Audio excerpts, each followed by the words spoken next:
He'll correct me if I screw up here. Okay. We're going. Today's date is October 16th, 2003. We're in Manhattan, Kansas with the World War II Oral History Project. And our veteran today is Fred Hadle. I'm Al Edwards doing the interview, and Ray Kurtz is on the camera. We'll begin by, Fred, if you would, tell us your name and the date you were born and a little bit about your early childhood and school. Okay, my name is Fred Hadle. I was born September the 7th, 1917 in Lineville, Iowa, which is real close to Missouri, almost on the line. And we lived there. Well, I can't tell you. I went through school there, and I graduated in, I forget when. I don't remember. But what about high school? When did you go to high school there? Yeah, there. I went through all school at Lineville. Yeah, grade school and high school both. Well, I'll take it back. I went 11 and a half years, and I finished my high school diploma when I was in service. I see. Then from there we moved up to the farm on south of Leon, Iowa, then, which is probably 20 miles from Lineville. Mm-hmm. Where were you on December 7th, 1941? Well, I was on a farm south of Leon. It changed your life, right? Yeah, we did have a radio, I guess. I mean, where we got news, but actually, I probably didn't think too much out of it, that day. But eventually, I wanted to go in service, and so. Sure, because let's see, at that time you were born in 17, so you were. I went in 43. It would have been, yeah, I was fairly old when I went in. Right. But see, I was farming with my mother. My dad was dead, Mm-hmm. and I could have stayed out. I mean, I didn't have to go, but I wanted to go, and so we sold the farm and moved her to town, and I went to service. And I'm glad I did. And now, tell us about that. You joined the Army? Yeah. Well, I was drafted, actually. I mean, Mm-hmm. when we sold the farm and everything and moved in, well, of course, that put me in a different status then. And I went in, you want me to tell me when I went in service? Yes. Went in service in February 1943 at Camp Dodge, Iowa. And it was way, way below zero. And the first night there, I got cold duty, I know. I'd stay up all night and feed the furnace. I can never forget that. And, of course, I wasn't there very long. And from there, we went to Fort Sill, Oklahoma, then to field artillery basic training. And that would have been in probably sometime in March of 43, I would guess, when I was down there. And can you tell us something about your basic training? What happened? What did you do? Well, of course, in artillery, we was on 105s all the time. I mean, that was what our training consisted of there. And there was nothing unusual about it. I mean, it was just more or less standard procedure. I mean, go out in the mornings and come in at nights, and sometimes you go out in the firing range, and I don't know, I think basic training was 8 weeks, I believe, there. Yeah. Then what? What after basic training? Basically, we went overseas. Went to Camp Stoneman from Fort Sill. Did you have a Excuse me, fellow. Oh. Did you have did you ride a troop train? Yes. Did you get a leave before you went overseas? No, no leave. I never got a leave all the time I was in service. Really? Yeah, we got on a troop train there and went to Camp Stoneman, which is POE out there, California. Mm-hmm. And we were probably there, I don't know, just guessing, a couple of weeks maybe. And of course they put you on a river boat, took you down to San Francisco, and you got on a troop ship and went overseas. What about the troop ship? Well, it was an old Dutch ship called the Bosch Fontaine. I'll never forget the name of it. Had a Javanese crew. and I don't know how many was on. I say 5,000, maybe it was on the ship or something like that. But it took us over 30 days to go overseas to New Caledonia, then our first port. I mean, after we got overseas there. And see, this was 33, Yes. Uh-huh. right? Yeah. So the war was going very strong. Yeah. Well, yeah. We went to a replacement depot there on Camp Stone. I mean, at Caledonia, and from there, I don't know. We was there maybe a couple of weeks, something like that. I don't remember for sure just how long it was. But from there, then we went up to Guadalcanal, and that's where the 25th Division was. Yes. Of course, the campaign was over with there on the canal at that time, but that's where I joined the division. Then from there, we went on up to New Georgia. Then and went through that campaign at New Georgia. Then in the Solomons there. Now, before we get into the campaigns, let's go back in that troop ship going over 30 Okay. days. Well, it was over 30 days. Yeah. Tell us something about that. What was it it, like? it wasn't a pleasure cruise. I mean, anybody who's been on one knows that. It was crowded. Oh yeah, crowded and hot. Spend most of your time standing in line for mess hall. Yeah. Yeah. Yeah. He stood in line. He went up over the old down. Of course, they run you back down in the holes. You know, I mean, at dark there. I mean, there was no lights on that upper deck there. I mean, and of course, down around the equator in that area, it was pretty stinking hot down through there. I mean, everything. And, Were you traveling in a convoy? No, we was by ourselves. Just one big troop ship. Yeah. Okay, now let's go back. Let's go up there now, where you went from New Caledonia on up Guadalcanal. Mm-hmm. I joined 25th Division there at Guadalcanal. Okay. They had just finished combat. Well, I think combat was over several months before that, but they were still there. Yeah. And from there we went up to New Georgia then, I mean, through the campaign there. You want to tell us anything about the campaign there? in New Well, we Georgia? went up on an LST, I guess. I mean, guns and all. I mean, went up there and first got there, they put us on some little island. I think, well, there was 4 guns in a battery. And our B battery was on some little puddle out in the ocean there, I mean, on just a very small island there. And, of course, you had a lot of firing to do. I mean, night firing and day firing and everything like that. And from there, we went on. What was your job there with Oh, that you crew? started out as a powder loader. I mean, cutting powder, and then you got up to loader, and you got up to sight, and then I finally wound up as being a gunner on a 105. Then eventually, I mean, after a period of time. Tell us a little bit about the 105 for people that don't know. Well, they were. It's a pretty good size. They were a little over 5-inch guns. Yeah, they were one of the main artillery pieces. I mean, in the divisions. Then, of course, you had corps artillery and everything. It had bigger guns, but I think it was four batteries, I believe, A, B, and C batteries. I mean, each had 4 guns, and it was 12. And we supported, oh golly, I forget what infantry regiment there. I mean, we was in support of there at that time, but I can't remember it. So it was pretty intense. And well, we had it pretty good. I mean, as far as we're concerned, because there was no anti-battery fire or anything like that. I mean, like they got over in Europe and over in places like that. I mean, and compared to the infantry, well, we had a picnic, I guess you might say, because we had really not too much to worry about. Mm-hmm. But the campaign there, I don't know how long it lasted. I really can't remember on the dates. But we followed the division on up through there then. And from there, we went back to Guadalcanal then for just a short stay. And then from Guadalcanal, we went down to New Zealand. That's where the division went for R&R, I guess what you called it back then or something. I mean, anyway, we wound up down there for, oh golly, I don't know, 3 or 4 months, something like that, maybe 5 months. I don't really remember on just how long we were there. Mm-hmm.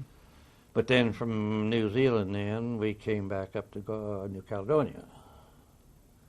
Came up by a troop or the LS. Yeah, every place you went was by boat. Boat. Oh, yeah. There was troop ship, of course, there, but some between the islands, we was on LSTs and LSIs and stuff like that through there. I mean, when you just island hopping.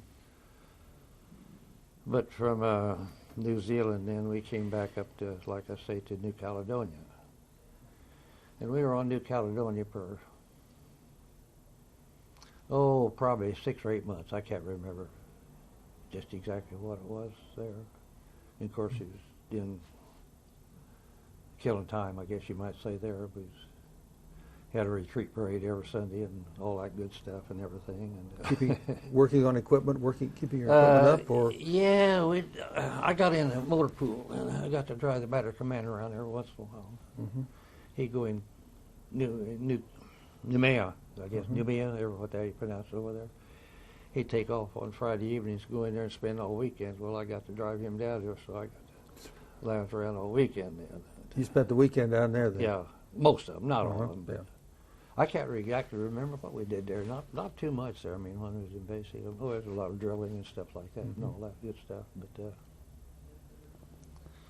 we were there probably, like I say, I don't know, 6, 8 months. I can't remember. I mean, time's got away from me. Whether I don't remember.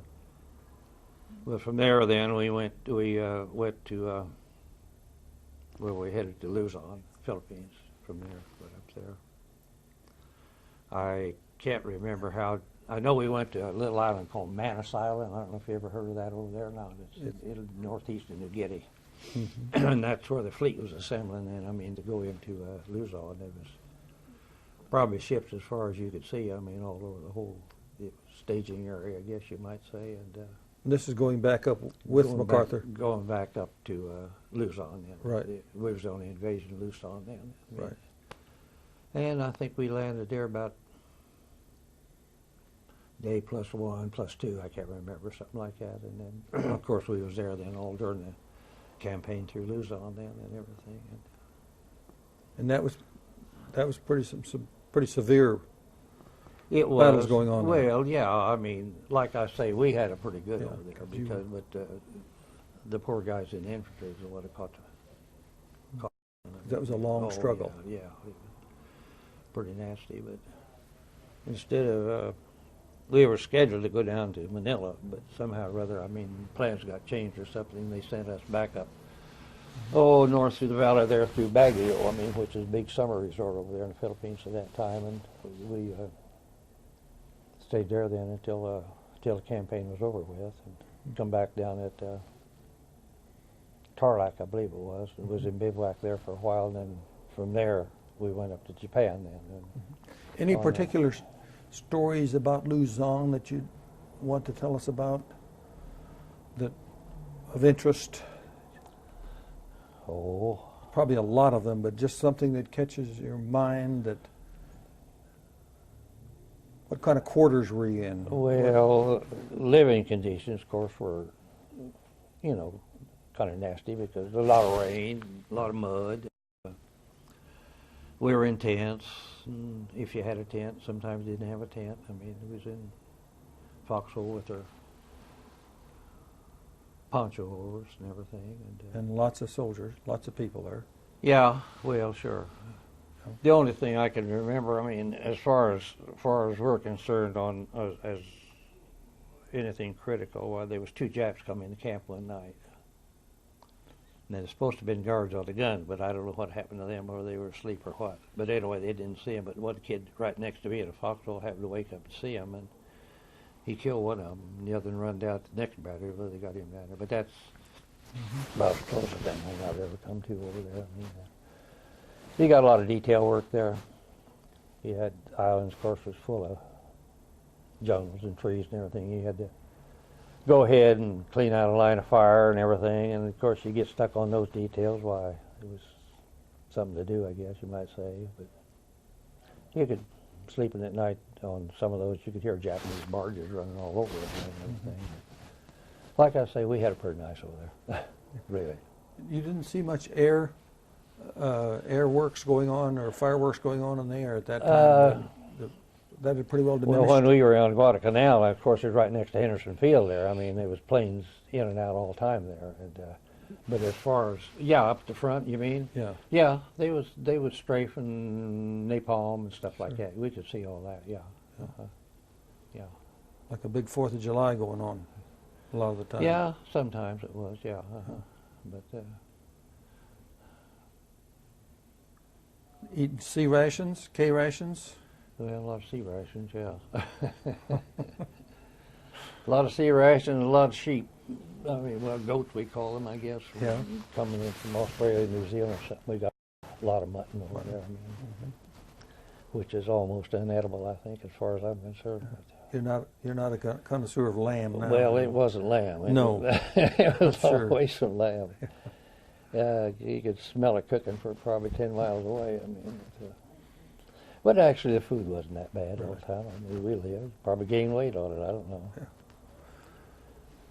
Well, I know when we got back to New Zealand, well, of course, food got pretty good then, and they had fresh milk there then, which you didn't get up on the islands. And I know that ran over real big. I mean, that fresh milk. Those guys really absorbed that. Okay, now after Luzon, and you go back aboard ship. We went to Japan from, Yeah, from Luzon, yeah. And we landed at Nagoya, I believe it was. Back on a big troop ship. Yeah, it was Or- on a troop ship, yeah. Well, everywhere you went outside the islands, I mean, you went on smaller boats. But They bring you in there on LS fighter landing crafts from the, or could they get in there with the bigger troop ships? Well, I think most of our landings on LSTs. I'm kind of hazy about it. I don't remember how we went into Luzon. I assume we must have went in on boats of some kind, but right now I'm completely blank on it. I have no idea. But I remember that when we went in, everything was quite level flat. I mean, because the Navy had went in there and, you know, pounded everything up for the landing and everything. And A lot of destruction of all the. oh yeah, all- there was, everything. well, trees and everything was completely. And people there were friendly. I mean, on the Philippines, they're real friendly and everything. Really anxious to see you back. Oh yeah. I was real glad. Okay, then now you're going back up. You're going up to Japan. Yeah. Tell us about that. Same old back on. Well, we didn't do anything up Japan really. Yeah. We went in Nagoya, I guess, and went out to a little old town called Kuroma. There was an air base there, and they had if I remember right, they had a great big monstrous warehouse full of captured Japanese stuff there, and I guess we were supposed to be guarding that. I mean, but it was pretty lax right then. I Now, mean, when would have this been? it'd About been what in dates? 45. Mm-hmm. Yeah. Before the bomb had been dropped. No, it's after. This is after. Oh yeah. Sure. Oh yeah. And so then you're going up there as more support for the I occupying guess. forces. I mean, as I say, we didn't do much up there. I mean, put in our time, you know, accumulating points, and so you go home, and that was what everybody was fun to do. But as far as actually doing anything, but Japanese people, I mean, you didn't get to see too much of them, but I know. Oh, they would come in and raid our garbage cans at nights and stuff. I mean, for food because they was really hurting. They didn't have much there. And they had a lot of them working in the camp then. I mean, as you know, menial laborers and stuff like that and everything. And, How'd you feel about the Japanese at that time? oh, I don't know. They were just. I had much feelings really at that time. After you found out what all happened, why didn't you kind of figure, you know, I mean, like their treatment of the prisoners and all that stuff. I had a good friend that was in the Air Corps. He got shot down. Bill Scott, I don't know if you ever heard of him or Yes, not. I have. Have you? Right. He spent about 3 years in a Japanese prison camp, and he could tell you some pretty nasty things. I mean, but at that time, no. I mean, you didn't have much feeling, or I didn't anyway. I don't know. I suppose the guys up in the front that was getting all the bad part of it. Why? I'm sure they had some feelings on it. So what else went on around there? You're guarding the ammunitions and. Well, it was war supplies and stuff. I don't know. There was a little bit of everything. Field glasses, you name it. And just stuff like that in there. And it was. But as I say, we were pretty lax there. I mean, we'd go to town every day if we wanted to or something. I mean, it was very little regimentation there or anything. And it was cold. It was leading in tents, but we had floors in the tents. But it was pretty doggone cold there. I mean, no hot showers. And how long would you spend there then? Well, I don't know for sure. Probably 3 or 4 months, something like that. Till I had enough points then to come back then. And, we left there, I think, the first part of December sometime, and it took us a little over 30 days to come back, because at that time the West Coast was slugged up with troops, you know. So they took us clear down through Panama Canal, clear up the East Coast into Jersey City then. So we was a long time getting home. Could you go back and tell us where were you when you heard about the atomic bomb being? We was on the Philippines, but I don't remember much about it. You don't? I don't really remember much about it.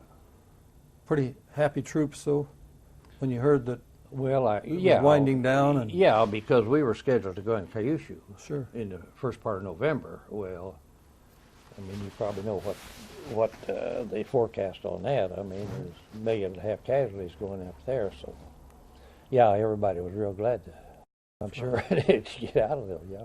So you weren't real anxious to get out of the Philippines with that kind of a forecast in front of you. Well, But- no, not before the bomb was- armistice had been signed. No, That's right. No, it would have been a sheer slaughter. I mean, if they'd went into Japan, Yeah.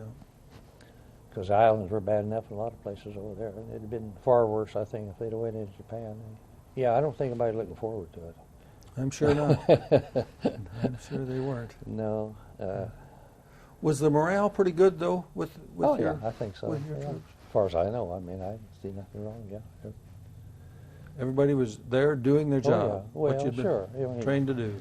you weren't trying to come home or anything like that or anything. Everybody knew what you had to do, and it was just, well, what do you want to say? It was something you had to do. I mean, Sure. period. What about the mail? Did you get correspondence? Could you get? Pretty much Mail? got mail. Yeah. You were able to write letters home, and Oh yeah.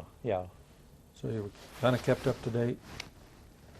Of course, there was a lot of times when we couldn't get mail too. I mean, Sure. but if you were someplace where you could, well, of course, we get mail and everything, and you could write letters and everything. Of course, they were censored and all that. I mean, you could, but What about the jungle living or the living there on the islands?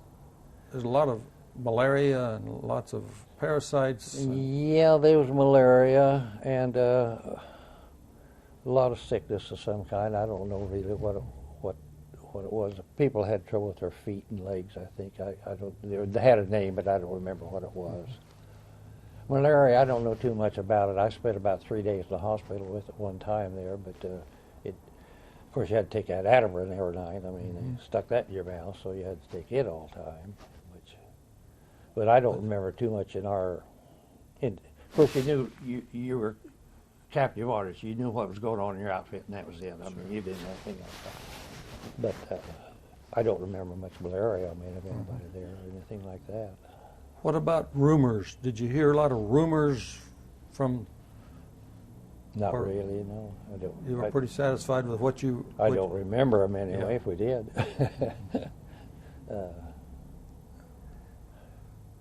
Well, anything else about those islands? Or Well, of course, they were tropics. I mean, Sure. and it was rain. I mean, every afternoon it rained, and of course, mud was a big problem too. I know some of the islands there, they corduroy the roads. You know, take logs and lay them crossways. I mean, to get trucks and guns and everything else. In fact, one time they brought in caterpillars for us to pull guns with. I mean, it was somebody, but they didn't last very long. I don't know what happened. They went back to trucks then. But yeah, you had mud was a big thing to contend with over there, and the rain. Your clothes all mildewed, shoes mildewed, and everything else. I mean, because they never get dried out or anything like that. Take a shower and you start sweating in. it'd be just as Need wet when another you get 5 minutes after you took one. I mean, because the humidity was, you know, high and everything. Sure. But like I say, we had it pretty nice over there, really, compared to a lot of guys. Mm-hmm. No, I have no complaints. I mean, Well, you're making it sound like it wasn't such Well, rough duty, but it wasn't. It really in wasn't. the- I mean, of course, you were away from home, and the living conditions weren't best. But as far as actual fighting, we never got Yeah. into any actual fighting at all. I mean, But you had a good attitude. It just sounds to me well, like you had a very everybody- good attitude. Everybody did, I think. Sure. I mean, there was no problems there. You were there for a reason. Yeah, sure. Yeah. Yeah. Yeah. So then, what It about the trip home? Was that a happier time than? Well, it was a long trip, I'll put it that way. They kept posted up on the ship, you know, how many miles they went each day, and it took us over 30 days, I know, to come back. And, Yeah. We had a colored outfit, black outfit on the ship there, but they kept them all separate. Really? They wouldn't let them mingle with the other ships at all. Same way over in Japan, they wouldn't let them No. do things that, I mean, that the white people could do over there and everything. So, but it wasn't noticeable. I mean, really. I mean, nobody thought anything about it at that time. I guess. That's just the way it was. That's the way it was. Yeah. Sure. Yeah. But I can't remember the name of the ship we came back on, really. But the one that went over, I'll never forget that. But it was pretty well loaded. I mean, there's a lot of troops on it coming back. What about the food on the ship coming back? Was it Better pretty than good? when we went over. Going over, they just about run out of food, I think, before we got there. They got pretty. Is that clip on? Yes. So then you come back to the east. Slipping out of my fingers there.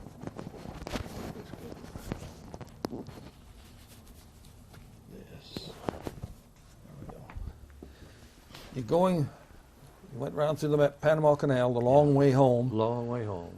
and up the coast. And where do you port? We come into Jersey City and went to, what is it, Fort Dix, Camp Dix?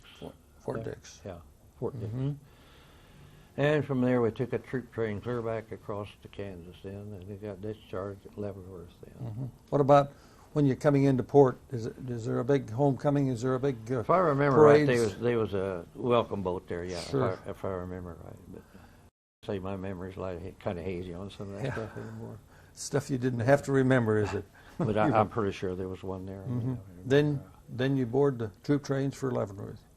Yeah, we come to Fort Dix there, and they had German prisoners working in the kitchen. We had steak dinner. I can remember that the Really? first night back. We had steak dinner.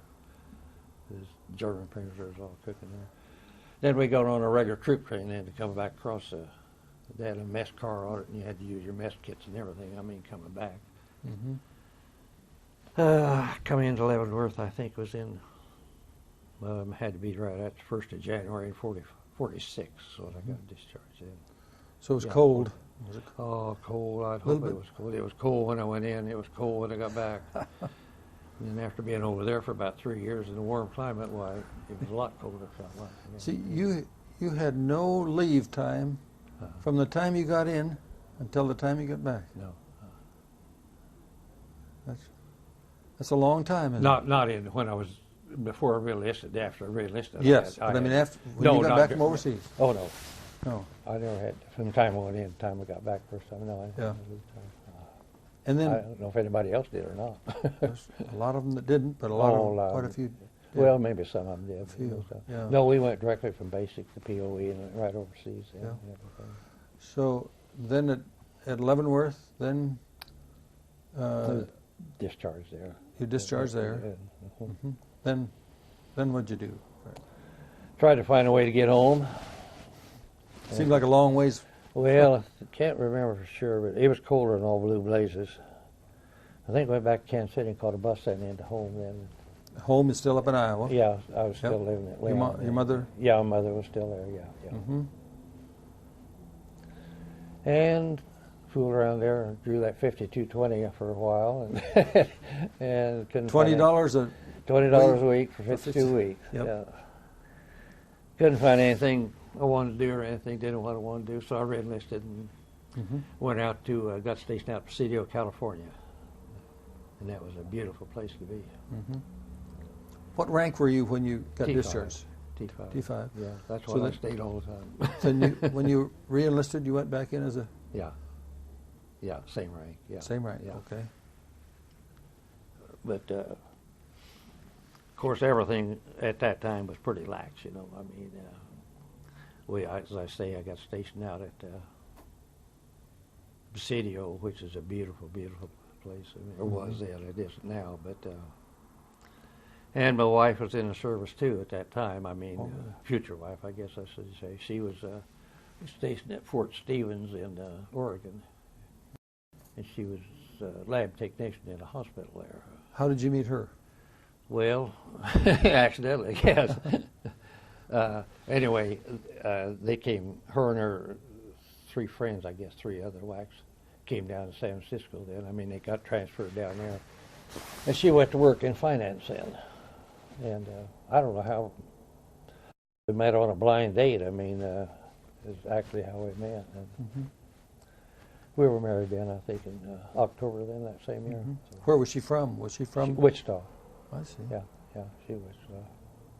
So then you're both in the service? Well, she got discharged before I did. Yeah. And she, like I say, she worked in finance office there. She was, I don't know what rank she had, don't remember. But anyway, when she got discharged, she went right back there. Same job, but a lot more money at that time. But What year would that have been? I've been in 46 and 47. Yeah. And then what are you doing then at that time in the service? I was still in service. Yes, but yeah. what's your job? What do you? I was in motor pool. And I got to drive a captain around the head of housing in the Bay Area. Well, you got to see a lot of the country because he wanted to go here, he wanted to go there. If he got tired of sitting in the office, he said, well, let's go for a drive. And he'd take off for any place he wanted to go. And then, at that time, we could check out a vehicle for the weekend. And you could check out, well, I guess you get a weapon, what they call a weapons carrier, you know what that is. I mean, there's three of us, I mean, all run around together, three guys and three girls. And that's, two of us got married then. The other one didn't, but you could check it out for the weekend. You're supposed to stay within the Bay Area, but at that time, things were pretty lax. You go about everywhere you want to. We'd go up and down the coast, I mean, the whole weekend there. Had a pretty good time. So how long did you stay in the service then? Or? Well, after 18 months after I re-enlisted. Then I think I got out probably early, I mean, for leave time or something. I can't remember what it was, I mean. But anyway, I got back home. I think we came back to Wichita then in the first part of August of 1947, I believe it was. Started school then down at Oklahoma State that fall, and of course living conditions at that time were pretty horrible at the schools, you know, so we came back, couldn't find any place decent to live, so we came back up to Wichita and finished the semester out. Then next semester, February of 48, I believe it was, we came up to K-State and both went to school there, you know, K-State. What did you study then? Horticulture. Finished up, and that's when they were putting up a new house out the horticulture farm. I don't know if you're familiar with that Yes. or not. And Yep. we got to move in a brand new house out there then, and got a job at the department and stayed there all the time until we retired. So we never did leave right out here. So when did you retire then? From November of '83, I believe, Really? 1983. Yeah. And the wife retired then about a month later. I stayed on 1 year more longer than I had to, or I could have retired sooner, but she wouldn't let me retire until she could, so Yeah. we both retired in about the same time. Family? Do you have a family? I have two boys, yeah. One of them here in Manhattan, and one's in Gillette, Wyoming. And grandkids? Oh, golly, yeah. We got we had six grandsons. Well, one of them passed away here a couple of years ago with cancer. I mean, he had leukemia. We got 5 grandsons and, oh, golly, about 5 step-grandchildren. 4 of them are girls. And we got 3 great-grandchildren. I believe it's 3. I can't keep up. There's too many of them anyway. But I think that's about the limit of the family now, yeah. Very interesting stories you have here. What would you like to tell your grandkids and great grandkids about the service, about a war? I don't think I ever told them very much of anything. They never asked questions. Well, some of them did, but Yeah. I've got some pictures I showed them and stuff Sure. like that. I mean, and, But they're, I had some pictures I probably could have brought down, but I didn't. Forgot all about them. I'll bet you do. Yep. I've got one Yeah. set I take down to the veterans deal there full. I mean, Mhm. shows us gun positions over on Luzon there. I don't know where's that, but See, they'll get a copy of this, or you'll get a copy of this video, and they'll be able to see what Grandpa went through. yeah, okay. They're not too inquisitive. I mean, our oldest grandson here asks questions once in a while or Yeah. something like that. But as far as But it'll be a good story for him to remember yeah, that he was there, yeah. because wars are still wars. Yeah, I'm glad I wouldn't be over in Iraq now. I think that'd be horrible over there. Pretty bad. Oh, it's bound to be that temperature-wise. Temperature over there. At 138 degrees, do you I think don't, that I don't know how they could stand it over there with all that stuff they have to Yeah. wear in the morning.